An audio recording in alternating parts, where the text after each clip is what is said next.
kami dari kelompok 8 akan mempresentasikan hasil diskusi kami mengenai pengembangan wilayah Sumba Barat. Sebelum masuk materi, perkenalkan, nama saya Inggit Lalasati Uba sebagai moderator atau sebagai pemandu presentasi kita kali ini. Dan bersama 3 rekan saya, yakni Karno, William, dan Imelda. Tak perlu berlama-lama, mari kita lanjut ke pemateri pertama. Halo untuk kita semua, perkenalkan nama saya Soekarno Pratama Lasara. Saya berasal dari kelompok 8 dengan judul bahasan materi kami yaitu pengembangan wilayah Kabupaten Sumba Barat. Kabupaten Sumba Barat adalah kabupaten yang terletak di Provinsi Nusa Tenggara Timur. Kabupaten Sumba Barat ini mempunyai kecamatan diantaranya Kecamatan Doli, Kecamatan Kota Baikabubak, Kecamatan Wanukaka, Kecamatan Lampuya, Kecamatan Laboya Barat, dan Kecamatan Tanah Riu. Menurut analisis kelompok kami, Kabupaten Sumba Barat ini sudah masuk ke dalam standar pengembangan wilayah kabupaten. Dilihat dari pembangunan infrastrukturnya, pembangunan infrastruktur kesehatannya, di sana terdapat rumah sakit umum Waikabubak dan juga rumah sakit Lende Meripa.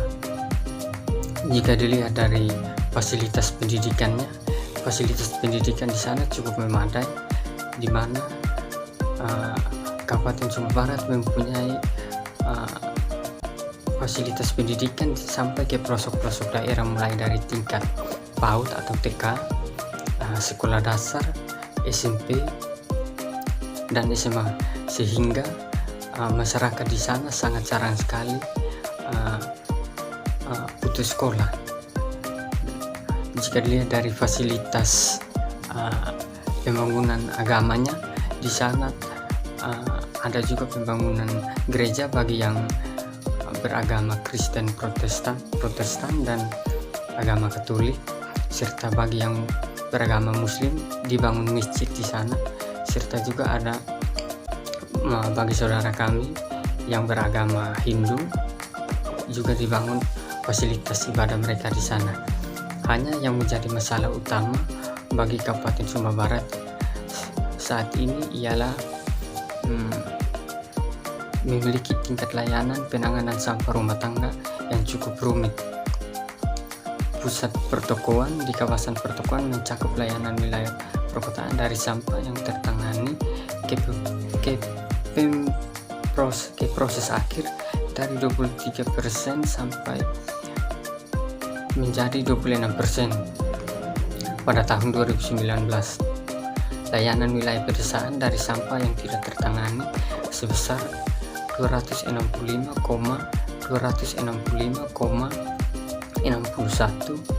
per hari atau 73,35% menjadi 30% pada tahun 2019.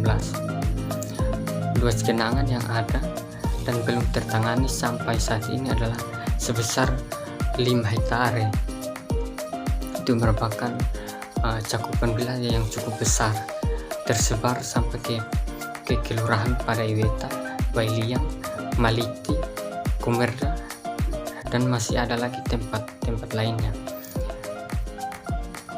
Masih ada masyarakat yang suka membuang sampah pada saluran drainase, sehingga drainase tidak mengalirkan air sebagaimana fungsinya, sehingga ketika musim penghujan tiba akan terjadi banjir di mana-mana. Mungkin itu saja materi yang dapat saya sampaikan. Untuk selanjutnya saya persilakan kepada pemateri yang bertugas. Terima kasih. Halo semuanya, perkenalkan nama saya William Koro. Dari analisis kami, Sumba sudah sesuai dengan pengembangan provinsi.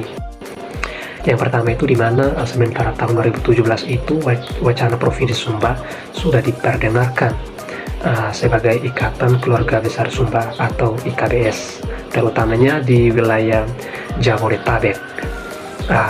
Tujuannya untuk mendorong pembentukan Provinsi Sumba di masa-masa yang akan mendatang. Kemudian selanjutnya pemekaran Provinsi Sumba dari induk yakni Provinsi NTT, yaitu dengan deklarasi dalam forum rapat kerja atau reker. Terutama rapat tersebut yang berlangsung di Ciloto, Bogor, Jawa Barat, itu pada tanggal 17 sampai 18 November tahun 2017. Kemudian yang kedua, deklarasi tersebut mengusung slogan atau dikenal dengan istilah Salam Satu Sumba menuju Provinsi Sumba. Forum rapat kerja tersebut menghasilkan berbagai resolusi yang penting bagi pengembangan dan kemajuan organisasi khusus dan pembangunan masyarakat Sumba, terutama secara umum. Salah satu visi misi panjang dari IKBS adalah memperjuangkan terwujudnya Provinsi Sumba, membangun misi yang sangat realistis walaupun membutuhkan waktu yang sangat panjang, tetapi proses tersebut membawa kemajuan di masa-masa yang akan datang. Tujuannya untuk kebaikan secara bersama atau membangun kesejahteraan terhadap wilayah Sumba.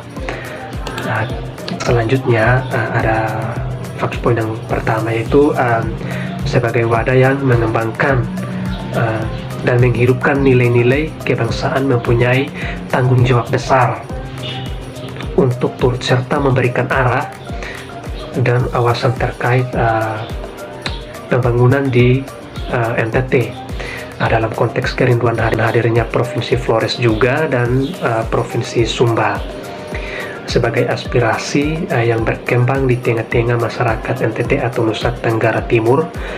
Kemudian fokus selanjutnya terpanggil untuk mendiskusikan dan membedahnya. Selain menjadi bagian dari momen atau dari HUT NTT, juga sebagai diskursus publik yang harus dibangun untuk mengisi ruang publik di Nusa Tenggara Timur, yaitu wilayah yang kami bahaskan yaitu pengembangan wilayah Sumba Barat. Ya, jadi baik. Kemudian selanjutnya yang ketiga, ada pun juga dari penyusunan RT dengan RW di Kabupaten Sumba Barat, di mana sebagai salah satu bentuk dari kewajiban dan kewenangan pemerintah daerah dalam mengatur ruang dan sejalan dengan amanat yang ditetapkan itu dalam Undang-Undang Nomor 26 Tahun 2007 tentang penataan ruang. Maka demikian pemerintah daerah Kabupaten Sumba Barat pada tahun anggaran 2009 melaksanakan revisi rencananya. Jadi sudah sejak lama ya sudah merevisi rencana mereka membangun sesuatu yang lebih baik untuk kebaikan bersama, terutama pada wilayah Sumba Barat.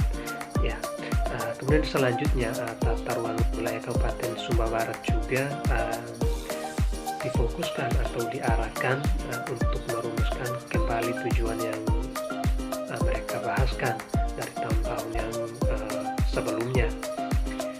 Ya, selanjutnya adapun kebijakan dan strategi pola struktur atau dalam tata ruang wilayah dan arahan pemanfaatan ruang serta ketentuan dengan pengendalian juga dalam pemanfaatan ruang yang menjadi acuan spesial dalam pembangunan dan pengembangan wilayahnya.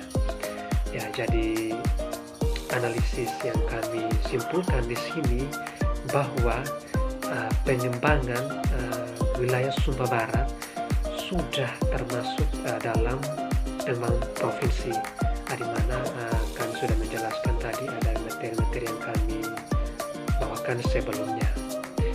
Terima kasih. Baik, perkenalkan nama lengkap saya Imelda Riantri Pangarang. Saya akan melanjutkan presentasi dari teman saya.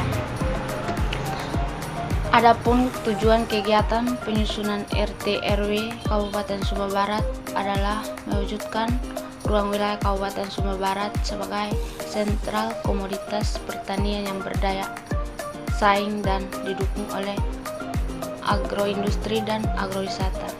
Sedangkan sasaran penyusunan RT RW Sumba Barat adalah sebagai berikut. Yang pertama, terkendalinya pembangunan di wilayah baik yang dilakukan oleh pemerintah maupun masyarakat sehingga dapat mendukung pembangunan pertanian wilayah beserta kegiatan agroindustri dan ekowisata. Yang kedua, terciptanya keserasian antara kawasan lindung dan kawasan budidaya untuk menjaga dan memelihara kelestarian lingkungan hidup demi pembangunan yang berkelanjutan.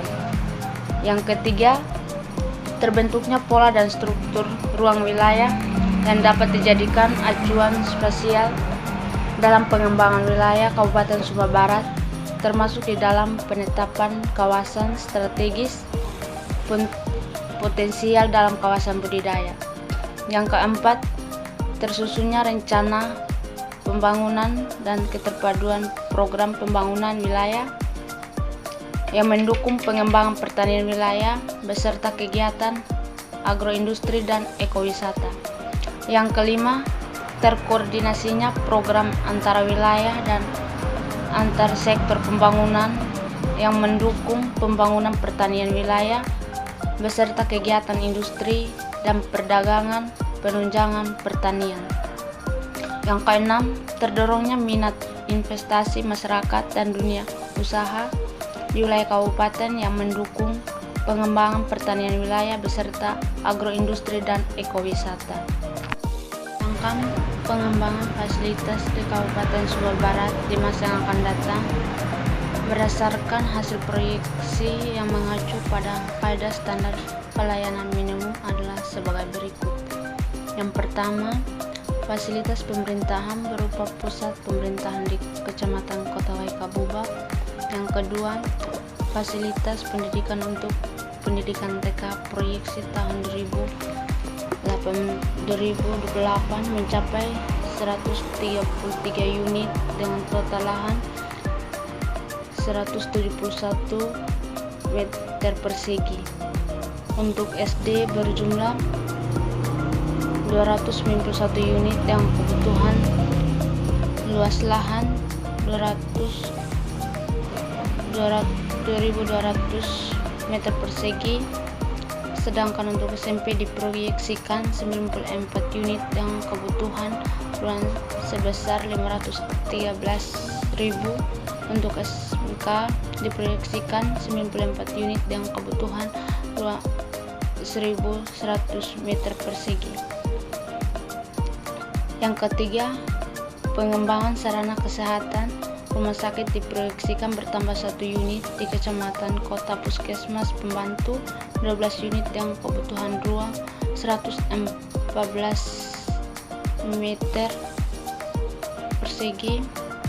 Dan yang keempat, fasilitas peribadatan diproyeksikan bertambah menjadi 26 unit untuk masjid dan musola, 153 unit untuk gereja Katolik dan Protestan.